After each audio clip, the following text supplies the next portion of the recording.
Hi, I'm Rick, and this is the Whiskey Zone, a convenient place to hang out and celebrate the spirit of the spirit together.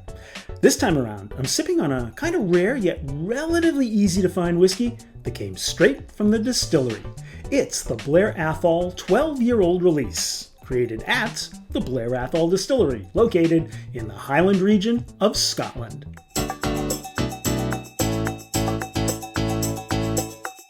Now, what we're drinking today is an official distillery release.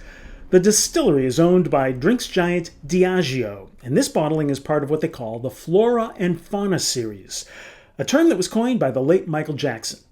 No, not that Michael Jackson, the late renowned whiskey writer Michael Jackson. Flora and Fauna is a way for Diageo to present some of their lesser-known whiskeys from their various operations that mostly go into blends as standalone single malt releases. For example, while the majority of Blair Athol's outturn goes into Bell's blended whiskey, they set aside enough to produce this Flora and Fauna 12-year-old, plus a very small amount of the stock that gets sold to independent bottlers who put their mark on the spirit. I've had several of those independent bottlings of Blair Athol, and they are quite memorable, but this is my first actual bottling under the distillery name. And as that name gives away, this is a 12-year-old whiskey. Now, while there's some fancy marketing descriptions on the bottle and website, there's actually very little specific info they want to share. So for some of this, I had to go to the World Wide Web. The label states that it's been bottled at 43% ABV. And from what I can piece together, it was matured in sherry casks. Now, I can find nothing about chill filtering anywhere, so I'll guess yes. And there has been color added, which is a shame when you think about it that they couldn't rely on the natural color that they certainly got from the sherry casks. Oh well. That very attractive manufactured color they've come up with is a dark honey. It's like a tawny chestnutty thing. And inside the glass, the legs are thick and quick. All right. I'm sending the nose in for a recon. I get caramel, cola. Although I'm not going to promote any particular brands, just cola. A bit astringent, like a household cleaner. Lemons, sweet, like maple syrup. And dried figs. Taste time.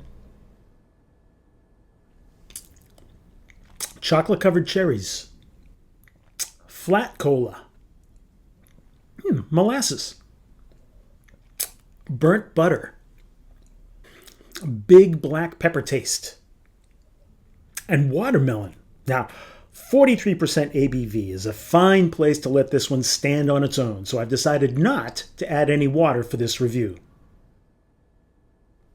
The finish is very quick and doesn't stay very long. There's a slight sweetness, maybe some cherries or grapes, a little cotton candy, and it's mixed with some black pepper. Let me start with your money. I bought this bottle at the distillery, as people often do after taking a tour. I do know now that it's available for less on the open market. My suggestion? Don't be like Rick. Leave the distillery purchase to others. Support your local retailer and save yourself some cash. Now, to the whiskey itself, I enjoyed drinking it. It's tasty, although there's nothing here that I found particularly memorable. For a sherry-matured whiskey, it doesn't explode with that sherry influence. Now, while I'm not finding anything wrong with it, I just can't put my finger on what might make it special. For me, I guess I'll head back to the independent bottlers. I'm awarding the Blair Athol 12-year-old release a 7-finger pour. Thank you for the privilege of spending this time together as I took a look at the Blair Athol 12-year-old Flora and Fauna release. If you'd like to explore more, then I'd like to suggest you check out the Whiskey Zone companion website. But before you do, why not help a fella out by hitting subscribe, like, comment, or share? So until next time, drink smart, stay safe, and we'll see you again in the Whiskey Zone.